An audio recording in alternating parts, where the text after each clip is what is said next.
Thank you.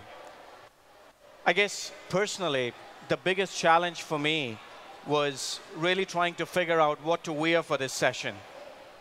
A, it's a Sunday. B, getting a consultant to think of wardrobe. And C, to talk on a topic of digital so that you look relevant. So I had to really dig one of my old jeans, put some holes in it, even fold it a bit to look relevant for this session. I also understand I'm the last man standing between you and your pleasant Sunday afternoon. So I'll try and really talk about three key things today. One, having heard some of the previous speakers, we really wanted to start by putting some taxonomy around sharing economy. Two, reflect on some of the global trends, not just in the B2C sharing economy, but also the B2B part of sharing economy.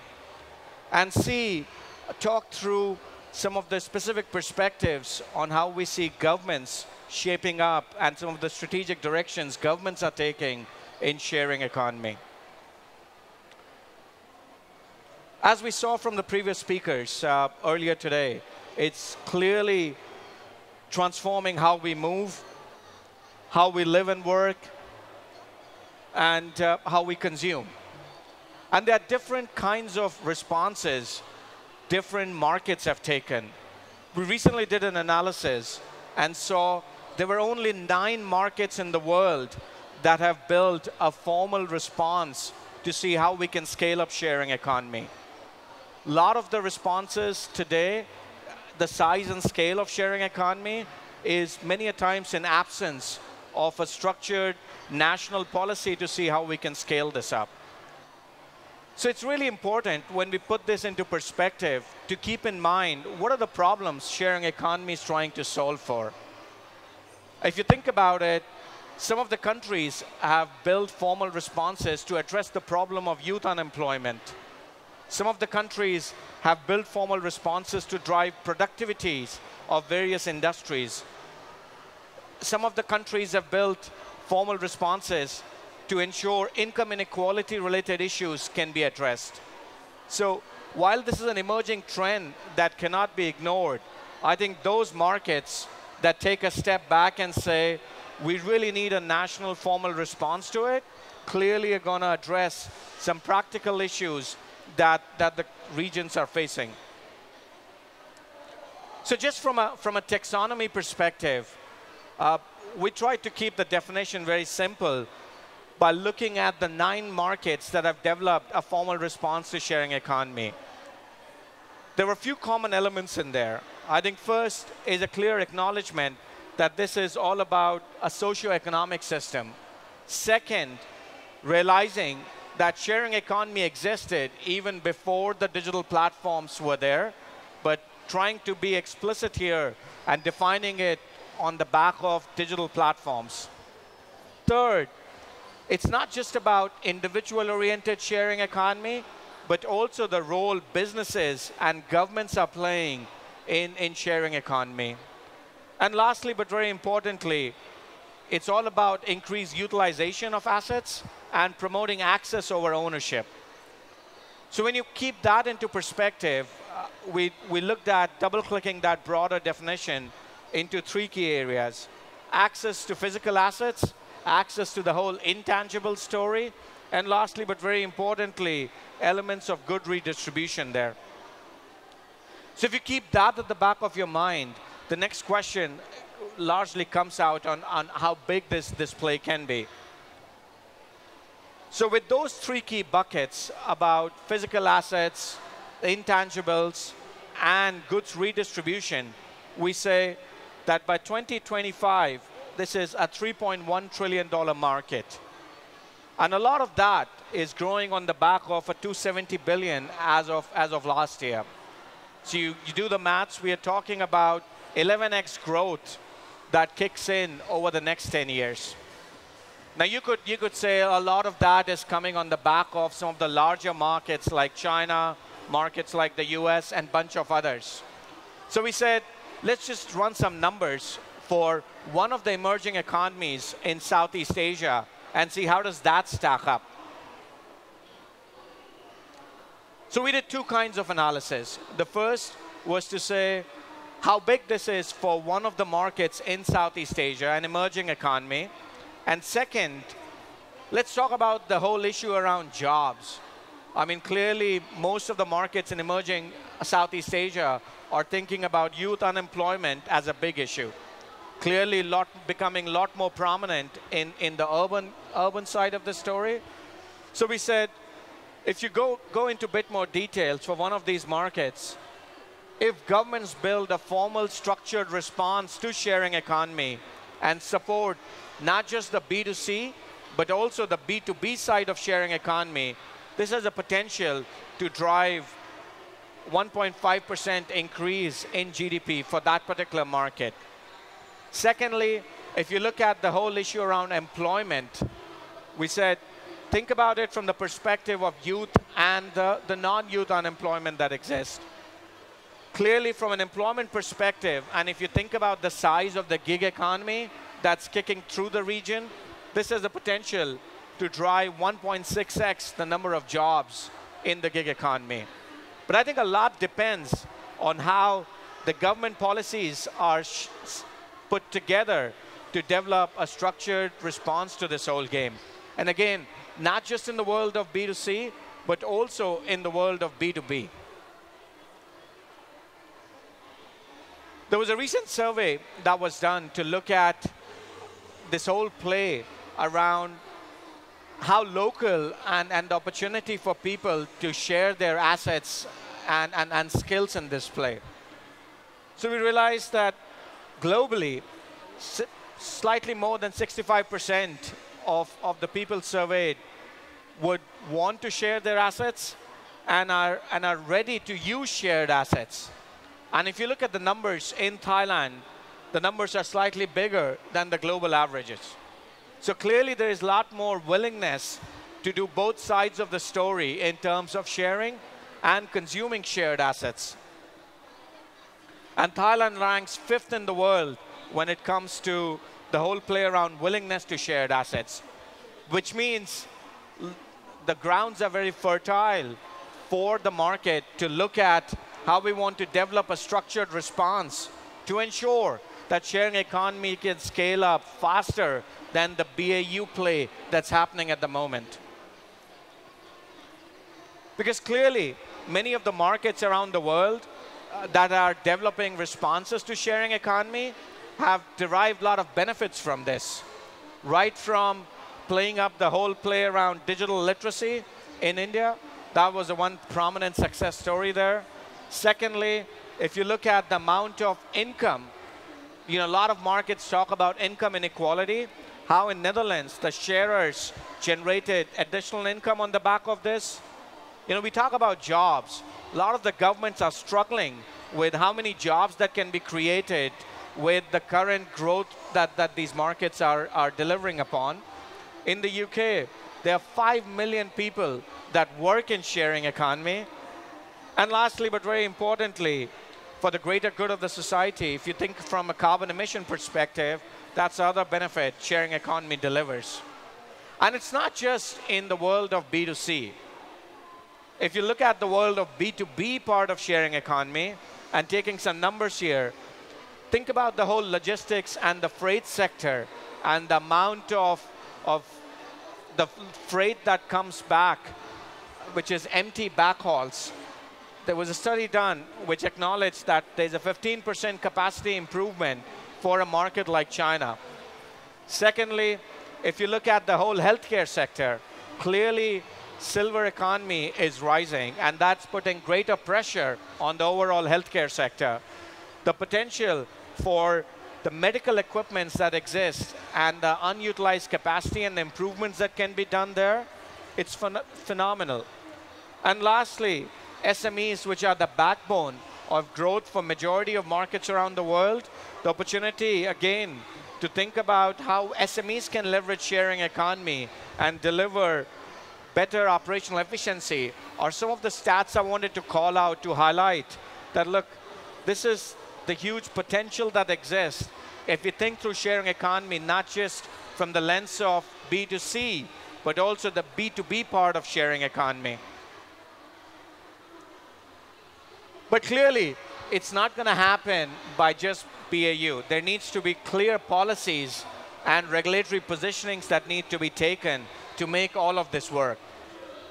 Often the types of issues that get called upon are elements of protection of shared data, elements that revolve around insurance to promote trust in sharing economy, and lastly, but very importantly, the rights and safety nets of the freelancers that exist.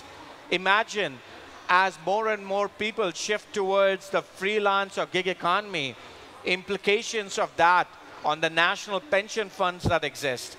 Imagine the size of the insurance sector, how that's going to change with the rise of sharing economy. The whole issue around labor protection that many of the markets have, and the implications of that, what happens with the rise of sharing economy. So I think those are big ticket, heavy strategic debates that need to happen if we truly believe we want a greater share of the prize that sharing economy can deliver for specific purposes. Because every government is unique, every market is unique, and there are specific problems people tend to solve for.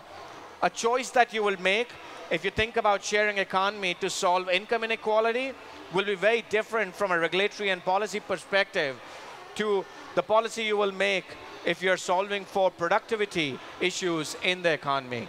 So it's very important to say what is the problem we are trying to solve for, and then work backwards around the set of choices you need to make to address some of these big ticket issues that sharing economy offers to various countries. And clearly, it's not going to happen just purely on the back of policies and regulations. It's really important we think through the underlying digital infrastructure that needs to be true to make all of this work. And let me call out a few elements of that. Infrastructure that's geared to drive trust and inclusion. Infrastructure that allows cross-industry collaboration. You see elements of that in many markets with cross-industry data sandboxes, and not just sandboxes that are industry-centric. Thirdly, the whole play around how do we spur local digital platforms and make it easier for them to talk to each other. And lastly, but very importantly, promoting a cashless society with initiatives that are slightly bigger and bolder than prompt pay that you see over here.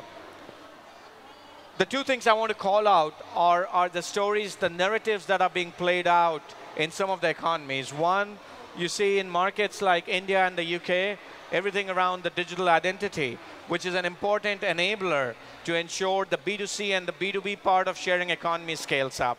Secondly, elements that revolve around what we call APIs to make it easier once you publish national API standards that are cross-industry in nature to allow greater collaboration amongst innovators and incumbents in the marketplace, a combination of which is needed to scale up sharing economy. And when you put all that into perspective, what we believe are there 5 things that need to be true to ensure that you can gain a greater share of the sharing economy prize that's out there. Let me list those 5 out, and then I'm going to double-click on each one of them to talk through these in a bit more detail and the kind of choices that you will need to make as you think through this story. The first is everything around policy and regulations.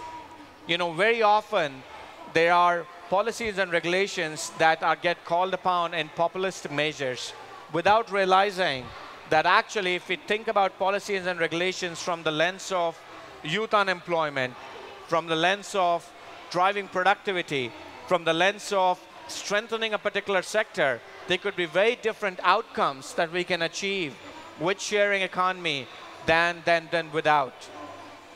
Secondly, element of direct market participation. If you think about where are the maximum number of jobs and resources in a country, it's with governments. The question is what role governments can play in driving direct market participation.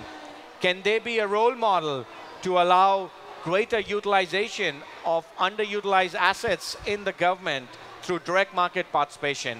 You see elements of that in some countries where the governments are saying, we own a lot of land and space that's not necessarily used many a times. We are willing to allow sharing of that land and space from something as basic as co-working spaces to some of the other more tangible assets that can be shared in this whole story. So direct market participation by state-owned enterprises and by governments are an important element that need to be considered and debated to ensure scaling economy can be scaled up. Things around what is it, the policies that we have for government employees as they think about travel.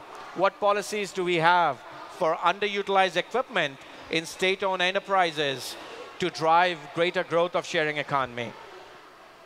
The third thing is elements of literacy and awareness. I guess the good news in Thailand being the 5th in the world when it comes to ability to share and ability to consume shared asset makes it a nice story here. But in many of the markets, the whole play around literacy when it comes to trust, safety, security, driving awareness, not just in the B2C world, which has been done really nicely by some of the bigger digital native companies that you heard earlier today. But let's not forget the role the B2B players in sharing economy can play and how we need to think about supporting them from a literacy and awareness perspective when it comes to the world of SMEs and other large corporates that are thinking through this equation. Fourthly, elements of innovation ecosystem. You know, often we think about if we build an ecosystem for digital, that's good enough. But I think we need to take a step back and really call out what are the key elements that are required in that innovation ecosystem. For us, it comes down to the following mega 3 items. Elements of ecosystem that drive experience, elements of ecosystems that drive offerings, which is not just about being better, faster, cheaper. And lastly, but very importantly, elements of ecosystem that drive innovation in the way businesses are configured to drive that change. So fundamentally rethinking that how we drive that ecosystem with plays that we can learn from elements that are prominent in South Korea to elements that are prominent in Israel and the various other markets are some of the things which will be really helpful to make the sharing economy real and larger in the marketplace. And lastly, when it comes to digital infrastructure, there are 2 things I want to call out here. One, do we have national API standards that drive cross-industry collaboration when it comes to the whole play to make it easier for innovators to interact with governments and the larger corporates? And secondly, the role digital identity can play in making this real. Very often, the equation of digital identity is a classical battleground between should the government drive digital identity or should it be driven by private sector? Should digital identity be driven by the telcos or should it be driven by banks? And so on and so forth. So I think those are some of the hard questions and issues governments need to think about if they really want to solve, not just address the greater prize out there, but solve bigger issues that exist, such as youth unemployment, issues around productivity, issues around income inequality, issues around strengthening a particular sector or an industry. So those were the 5 things I really wanted to summarize the presentation today to call out specifically what needs to be true if we as a market want to gain a greater share of the sharing economy. The good news, there are 9 other markets in the world that have developed their responses. The bad news, each of these responses were unique to their markets and the choices they made were unique to the situation of those markets. And I think at the end of the day, if we want to develop a structured response to sharing economy, it's really about putting the elements of these 5 key jigsaw puzzles. A, policies and regulations. B, direct market participation. C, literacy and awareness. D, innovation ecosystem. And lastly, but very importantly, the digital infrastructure, which is largely around identity and the whole world of APIs. Thank you.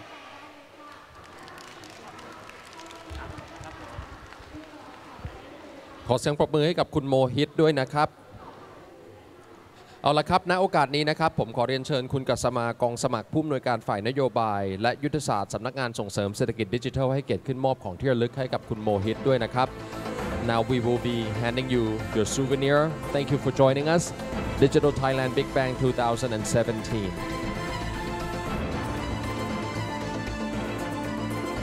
ขอขอบพระคุณคุณโมฮิตและขอบพระคุณท่านกัสมาด้วยครับ